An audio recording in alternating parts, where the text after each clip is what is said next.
பொட்டி பெட்டியா பணத்தை வச்சுக்கிட்டு பெட்டியை வச்சு எல்லாம் செஞ்சுக்கிட்டு போதைப் பொருள் பாதுகாவல் கழக மாடல் அரசாங்கம் செஞ்ச ஒவ்வொரு ஊழலா வெளியில வந்துகிட்டு இருக்கு. அண்ட் குட் கவர்னன்ஸ்ல உறுதியா இருக்கிறோம்.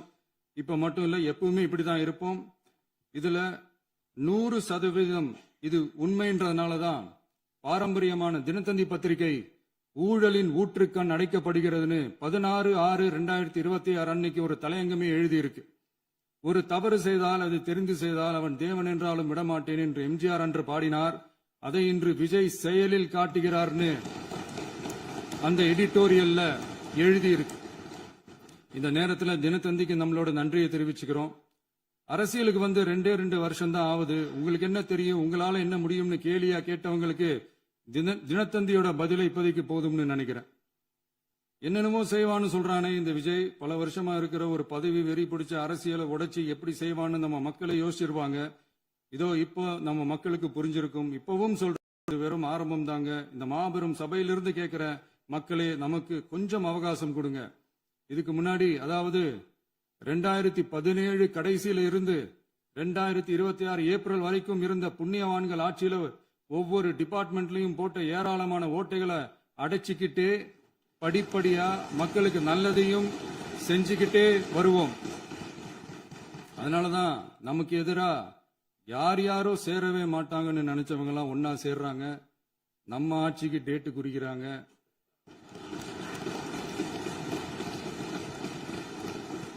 சரி, அவங்கள நம்ம மக்களே பார்த்துப்பாங்க, அதை விடுங்க.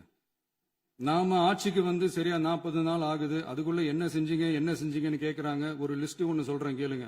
பெண்கள் பாதுகாப்புக்காக சிங்கப்பெண் சிறப்பு படை, 200 யூனிட் வரை கட்டணமில்லா மின்சாரம், போதைப் பொருள் ஒழிப்புக்காக தனிப்படை, குறுவை நெல் சாகுபடியை ஊக்குவிப்பதற்காக 134.83 கோடி சிறப்பு தொகுப்பு திட்டம், வழிபாட்டு தலம், ஸ்கூல், பஸ் ஸ்டாண்ட், அதுக்கு பக்கத்தில் இருக்கிற 717 மதுபான கடைகள் மூடப்பட்டன. அங்க வேலையில் இருந்தவர்களுக்கு வேறு கடைகளில் வேலை, கவனிக்கப்படாமல் விடப்பட்ட அம்மா உணவகங்கள் புதுப்பிக்கப்பட்டன. கையில வச்சுக்கிட்டே பிகினிங்லயே இனிஷியல் ஸ்டேஜ்லயே இந்த போதைப் பொருள் நடமாட்டத்தை ஏன் கண்ட்ரோல் பண்ணல? மனசாட்சி உள்ளவங்க இந்த பிரச்சனையெல்லாம் ஏன் நடக்குதுன்றது அவங்களுக்கே நல்லா தெரியும். இன்னைக்கு வந்து சட்டம் ஒழுங்கை பத்தி கேள்வி கேட்க கூடாதா அப்படின்னா தாராளமா கேட்கலாம். இது ஜனநாயக அரசு, மன்னராட்சி எல்லாம் கிடையாது, மனசாட்சி உள்ள மக்களாட்சி. அதனால கேள்வி கேட்கலாம், எல்லாருக்கும் எல்லா உரிமையும் உண்டு. விமர்சனம் செய்யலாம், எல்லாருக்கும் எல்லா உரிமையும் உண்டு. ஆனா நம்ம ஆட்சியில என்ன நடவடிக்கைகள் எடுத்திருக்கோன்றது தெரிஞ்சுக்கிட்டு அதுக்கு ஏற்ற மாதிரி ஒரு நடுநிலையா பேசுனீங்கன்னா கொஞ்சம் நல்லா இருக்கும். சட்டம் ஒழுங்கை பத்தி யாருக்கு என்ன யோசனை இருந்தாலும், மக்கள் நலனுக்காக யாருக்கு என்ன யோசனை இருந்தாலும் அதை தாராளமாக சொல்லலாம். நம் அரசு அது காது கொடுத்து கேட்கும். ஆனா நம்ம அரசனுடைய நிர்வாக திறன், அதை பத்தி பேசுறவங்களுக்கு இந்த ஊரடிச்சு உலையில போட்டு ஊழல் மேல ஊழலா செஞ்சுக்கிட்டு அதுல இருந்து தப்பிக்கிறதுக்கு பேர் தான் நிர்வாகத்திறன் அப்படின்னு சொன்னா, அப்படிப்பட்ட ஒரு ஊழல் செய்யற நிர்வாகத்திறனை நம்ம அரசு ஒரு நாளும் செய்யாது. பொட்டி பெட்டியா பணத்தை வச்சுக்கிட்டு பெட்டியை வச்சு எல்லாம் செஞ்சுக்கிட்டு போதைப் பொருள் பாதுகாவல் கழக மாடல் அரசாங்கம் செஞ்ச ஒவ்வொரு ஊழலா வெளியில வந்துகிட்டு இருக்கு. டாஸ்மாக்ல அது என்னப்பா அது பேரு, பார்ட்டி ஃபண்ட் கட்சி நிதி அப்படின்ற பேர்ல அடிச்ச கொள்ளையெல்லாம் ஒன்னா இப்போ கவர்மெண்டோட கஜானாவுக்குள்ள கொண்டு சேர்த்துக்கிட்டே இருக்கிறோம்.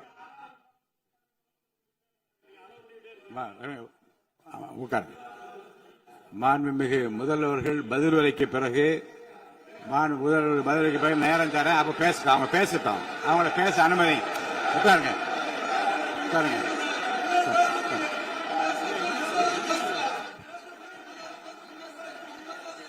மாண்புமிகு அலோவ் பண்றேன் உட்காருங்க. மாண்பு உறுப்பினர்கள், நீங்க இங்க உட்காருங்க, அமைதியா உட்காரு. நீங்க எல்லாம் உட்காருங்க. உட்காருங்க. மாண்புமிகு, நீங்க எல்லாரும் உட்காருங்க. அமைதியா உட்காருங்க. இருங்க, உட்காருங்க. அப்புறம் நீங்க என்ன உட்காருங்க, நான் கொடுப்பேன். உட்காருங்க. நான் பாயிண்ட் ஆஃப் ஆர்டர் கொடுங்க, நான் கொடுக்கிறேன். உட்காருங்க உட்காருங்க உட்காருங்க உட்காருங்க உட்காருங்க உட்காருங்க உட்காருங்க உட்காருங்க உட்காருங்க உட்காருங்க உட்காருங்க. மாண்புமிகு முதல்வர் அவர்கள் கோர்வையாக நிதானமாக சொல்லிக்கொண்டே இருக்கிறார். நீங்க குறிப்பெடுத்து வைத்துக் கொள்ளுங்கள். பேசி முடித்தவுடன் நான் உங்களுக்கு அவகாசம் தருகிறேன். நீங்க ஒன்னு ஒன்னா சொல்லுங்க, என்ன என்பது நீங்க சொல்லுங்க. உங்க சொல்லுகிற வாய்ப்பை நான் உங்களுக்கு தருகிறேன். இப்பொழுது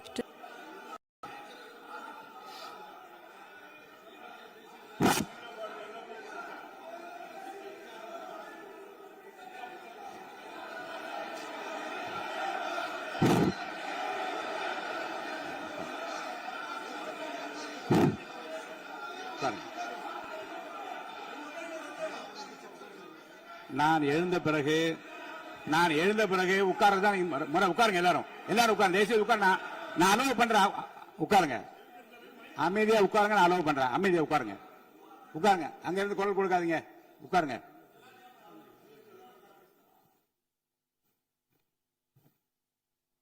இனிமையான இந்த விவாதத்தில்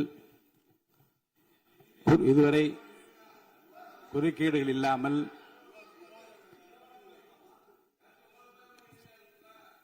கொஞ்சம் அமைதியா இருங்க. மாண்புமிகு முதல்வர் அவர்கள் பேசி முடித்தவுடன் பாயிண்ட் ஆஃப் ஆர்டர் கேட்டிருக்கேன். நான் அனுமதிக்கிறேன்.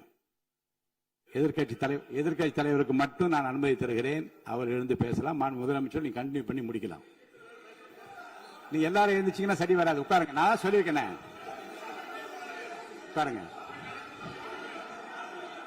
உட்காருங்க உட்காருங்க.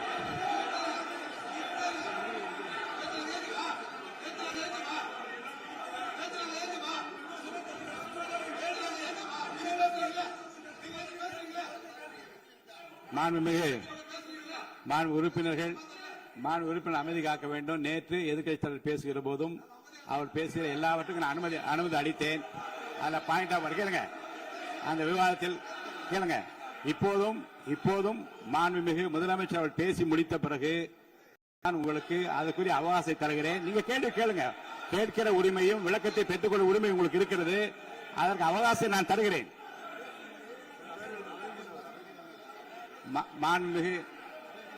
மாண்புமிகு உறுப்பினர் அமருங்க. நான் என் தீர்ப்பை சொல்லுகிறேன். மாண்புமிகு முதலமைச்சர் அவர்கள் பேசி முடித்தவுடன் எதிர்க்கட்சி தலைவருக்கு அந்த வாய்ப்பை நான் தருகிறேன். நிச்சயமா அந்த கேள்வி கேட்கலாம். உட்காருங்க எல்லாரும். பேரவை முன்னவர் பேசுங்க. மாண்பு பேரவைத் தலைவர் அவர்களே, இன்று இவர்கள் முயற்சி செய்வது அவர் ஆளுங்கட்சியாக இருக்கின்ற போது இருங்க, நான் சொல்லிடுறேன் பிளீஸ். ஒரே நிமிஷம் நான் சொல்லிடுறேன் பிளீஸ். ஆளும் கட்சியாக இருக்கின்ற போது நீங்கள் சொன்ன ஒரே வார்த்தை, நாங்கள் பேசி முடித்ததற்கு பிறகு குறிப்பிடுத்துவிட்டு நீங்கள் எந்த கேள்வி வேண்டுமானாலும் கேட்கலாம் என்று ஒரு முறையை நீங்கள் பின்பற்றினீர்கள். அதே முறையை இப்போது பின்பற்ற வேண்டும் என்று கேட்டுக்கொள்கிறேன். பள்ளிக்கல்வித்துறை அமைச்சர். மாண்புமிகு பேரவைத் தலைவர் அவர்களே, நேற்றைய தினம் கூட எதிர்க்கட்சி தலைவர் சொன்னதை முழுமையாக கேட்டு இறுதியில் ஒரு வாய்ப்பு தந்தீங்க. அதுவும் இல்லாம இந்த நேரத்தில் நேரலையில் நீங்களும் பாக்குறீங்க. அங்கிருந்து உரிமையில் விழித்து இந்த பக்கம் இருக்கிற உறுப்பினர்களை பார்த்து அப்படின்னு உரிமையில் விழிப்பதை உங்கள் மூலமாக கண்டிக்கிறேன். அந்த வார்த்தையை அவை குறிப்பிலிருந்து நீக்கணும். கண்ணியம் காத்து முதல்வர் முழுமையாக பேசுவதை காத்து கண்ணியம் காத்து இந்த சபைக்கு ஒரு மரபு இருக்கிறது. அதை மூத்த உறுப்பினர்கள் பின்பற்றபடி உங்கள் மூலமாக கேட்டுக்கொள்கிறேன். மாண்புமிகு முதலமைச்சர் அவர்கள் உரையை தொடரலாம். நான் தரேன். நான் உறுதியாக மாண்புமிகு முதலமைச்சர் அவர்கள் பேசி முடித்தவுடன் எதிர்க்கட்சி தலைவருக்கு அந்த வாய்ப்பு தரப்படும் என்பதை உறுதியாக சொல்லிவிட்டேன். இடையிலே குறுக்கீடு செய்யாமல் அந்த பேச்சு முழுமையாக பேசி முடிக்க நீங்கள் அனுமதி வழங்க வேண்டும் என்று கேட்டுக்கொள்கிறேன். அமைதியா உட்காருங்க. அவங்க பேசிக்கிட்டோம், நீங்க கேளுங்க. நான் என்ன சொல்றேன், கேட்கிற உரிமையும் விளக்கத்தை கேட்டு பெற உரிமை உங்களுக்கு இருக்கிறது. ஆனா இடையிலே குறுக்கீடு செய்யாமல் அதை முடிக்கும்படி நான் கேட்டுக்கொள்கிறேன். மாண்புமிகு முதலமைச்சர் அவர்கள் தொடர்ந்து நீங்க பேசலாம்.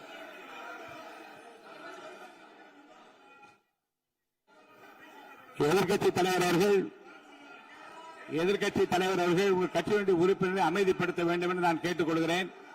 உங்களுக்கு வாய்ப்பு தரவில்லை என்றால் அவர் எழுந்து நிற்பதில் நியாயம் இருக்கு. வாய்ப்பு தரப்போகிறேன். நான் முதலமைச்சர் அவர்கள் பேசி முடித்தவுடன் உங்களுக்கு வாய்ப்பு தரப்படும். அது வரைக்கும் உங்களுடைய உறுப்பினரை அமைதி காக்க நீங்கள் தான் பார்த்துக் கொள்ள வேண்டும். மாண்புமிகு அவை முன்னவர். மாண்புமிகு பேரவைத் தலைவர் அவர்களே, அவர் அப்போது சொன்னது வேறு, இப்போது நடந்து கொள்கிற முறைகள் வேறாக இருக்கிறது.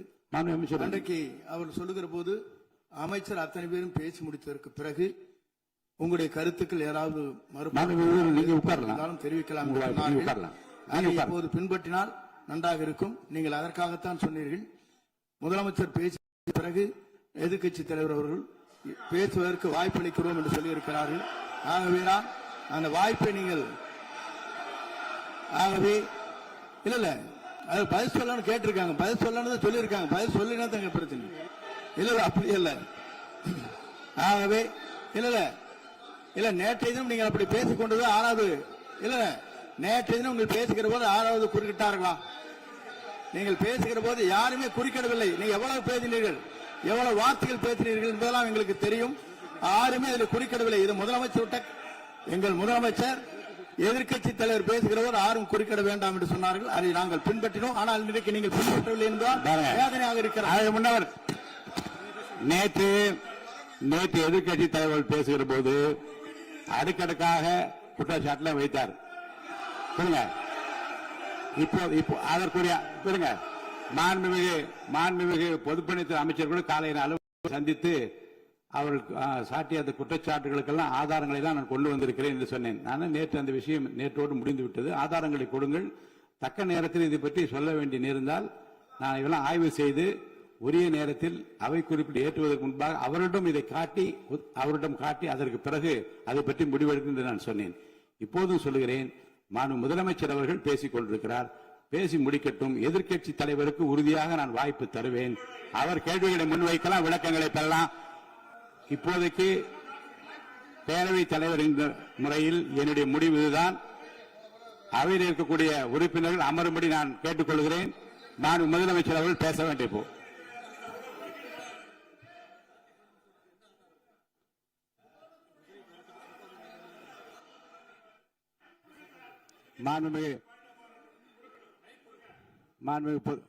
இருங்க.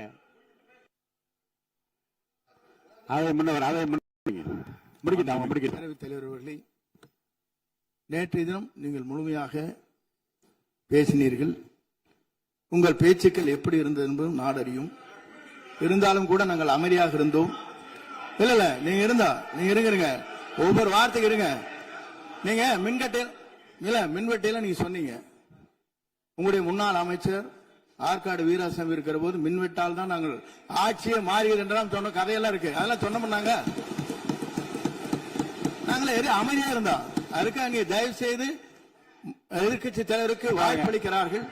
அந்த வாய்ப்பை நீங்கள் அவர் முதலமைச்சர் பேசியதற்கு பிறகு பேசினால் அழகாக இருக்கும். அவை முன்னர் பள்ளிக்கல்வித்துறை அமைச்சர். மாண்புமிகு பேரவைத் தலைவர் அவர்களே, அவர் ஒரே ஒரு வார்த்தையை தான் சொன்னார். பார்ட்டி ஃபண்ட் என்ற வார்த்தையை கேட்டு எதிர்க்கட்சி நண்பர்கள் கோபப்படுகிறார்கள். ஆனால் அதன் மீது உங்களுக்கு பாயிண்ட் ஆஃப் ஆர்டர் தருவதாகவும் நீங்கள் சட்டப்பேரவைத் தலைவர் சொல்கிறீர்கள். நேற்றைய தினம் இதே போல வெற்றி தலைவர் அவர்களினுடைய வழிகாட்டில் வளர்ந்த நாங்கள் சகிப்புத்தன்மையோடு அவர்கள் பல வார்த்தைகள் சொன்னார்கள். புதிதாக சோஃபா மாடல் என்றார்கள், குதிரை பேரம் என்றார்கள், எத்தனையோ வார்த்தைகள் சொன்ன போது சகிப்புத்தன்மையோடு அதை கேட்டு பொறுமையாக இருந்தோம். இவர்கள் குதிரை பேரம் எல்லாம் அவைக்குள் நீக்கப்பட்டு விட்டது. சரி, சோஃபா மாடல் என்று சொன்னார்கள். ஆதாரம் கேட்டு இப்படி எழுந்து நாங்கள் கொந்தளிக்காமல் ஒரு சட்டமன்றத்தில் ஒரு உறுப்பினர் எப்படி நடந்து கொள்ள வேண்டும் என்பதற்கு எடுத்துக்காட்டாக தமிழக வெற்றி கழகத்தின் உறுப்பினர்கள் நடந்து கொண்டார்கள். இப்போது மதிப்பிற்குரிய எதிர்க்கட்சி தலைவர் அவர்களே, உங்களூடாக நான் கேட்பது என்னவென்றால், அவர்களினுடைய கட்சி உறுப்பினர்களை அவர் அமைதிப்படுத்தி முதல்வர் அவர்கள் உரையை முழுமையாக கேட்டு சகிப்புத்தன்மைக்கு சட்டமன்றத்தில் இந்த பக்கம் மட்டுமல்ல அந்த பக்கமும் எடுத்துக்காட்டாக இருப்பதற்கு அவர் வழிவகை செய்ய வேண்டும் என்று உங்கள் மூலமாக கேட்டுக்கொள்கிறேன்.